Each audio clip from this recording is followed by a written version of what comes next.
Zordantzan irabazlea, esprintean, grupo txiki batean, konta eguzu, nola junda lasterketa? Zieran tentxe askorekin ibili gara, kaida askorekin eta, baina, bueno, nahiko ondo mantendu gara aurreko posizioetan, eta taldekide batzuk eskapadan sartu dira lehenengo igoera baino lehen, eta igoeraren bukaeran harrapatu diogu, eta ritmo gehiago sartu dute pelotoia apurtzeko. Izarte bueltan da, eukidazun konfinamendu eta gero, bi lasterketak irabazi dituzue.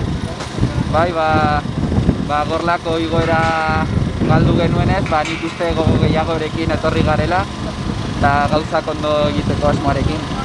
Hemendik aurrera? Hurrengo astean Valentziaga daukagu, eta karrera oso garrantzitsua eta gogo askorekin. Eskarrek azalez hori gana, disfrutatu. Mila esker.